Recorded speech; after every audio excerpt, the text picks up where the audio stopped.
오순절날 예수님이 약속하신 성령님께서 강림하셨습니다. 그날 베드로의 즉석 설교로 3,000명이 회개하고 예수님을 영접했습니다. 순식간에 예루살렘에 거대한 교회가 세워졌습니다. 복음은 더욱 확산되고 믿는 자의 수요는 점점 더 늘어났습니다. 그러자 유대 종교 지도자들이 교회를 박해하기 시작했습니다. 박해의 강도는 점점 심해지면서 스데반 집사가 첫 순교자가 되었습니다. 이어서 예루살렘 교회에 큰 박해가 일어났습니다. 사도들 외에 모든 성도가 예루살렘에서 유대와 사마리아를 넘어 흩어지게 되었습니다. 그런데 흩어진 사람들이 두루 다니며 말씀을 전했습니다. 박해로 인해 복음은 오히려 더 확산되었습니다. 예수님이 부활 승천하시면서 땅끝까지 이르러 증인이 되라고 제자들에게 명령하셨지만 제자들은 유대인으로서 오랜 전통인 유대주의의 벽을 뛰어넘지 못했고 이로 인해 예루살렘의 울타리를 벗어나지 못했습니다. 그러다가 박해로 말미암아 그동안 스스로 넘을 수 없었던 벽을 뛰어넘고 울타리를 벗어나게 되었습니다. 마침내 복음이 예루살렘과 유대를 넘어 이방인들에게 전해지게 되었습니다. 그 결과 안디옥에 최초로 이방인 중심의 교회가 세워졌습니다. 그리고 안디옥 교회에서 폭발적인 부흥이 일어났습니다. 이 소식을 듣고 예루살렘 교회는 서둘러 바나바를 파송했습니다.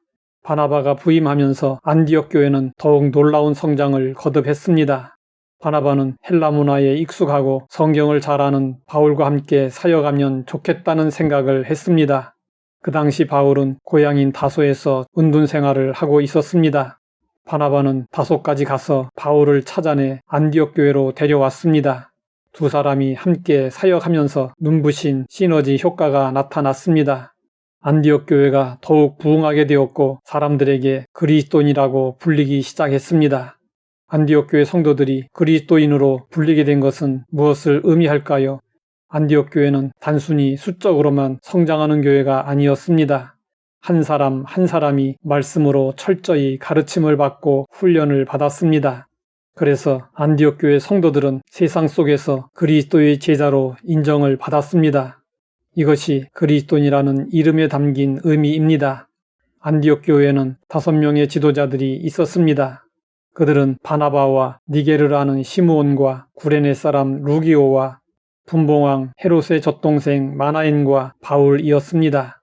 바나바는 담임 목사 역할을 하고 있었고 흑인인 시므온이 2번째 목회자로 사역하고 있었고 구레네 사람 루기오가 3번째 목회자로 사역하고 있었고 헤롯의 젖동생 마나엔이 4번째 목회자로 사역하고 있었고 사울 곧 바울이 5번째 목회자로 사역하고 있었습니다.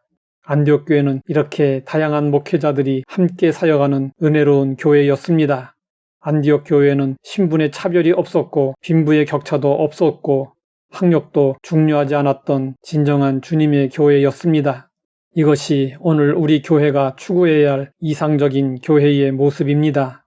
하나님은 안디옥 교회를 세계 선교를 위한 전초기지로 사용하셨습니다.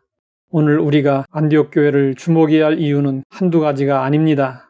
안디옥 교회가 주를 섬겨 금식할 때에 성령님께서 선교를 위해 바나바와 바울을 따로 세우라고 명령하셨습니다.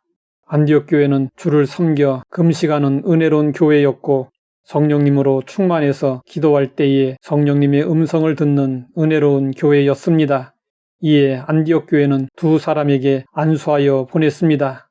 그때 바나바와 바울은 안디옥 교회에서 가장 중심적인 역할을 맡고 있었습니다.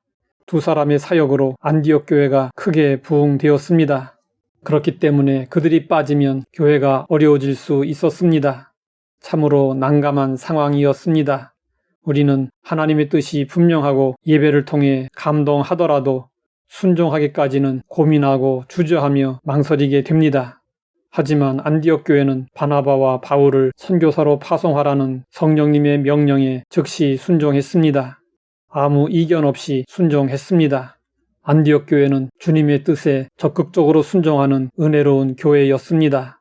안디옥 교회는 사도행전에 소개된 여러 교회 중 최고의 교회였습니다.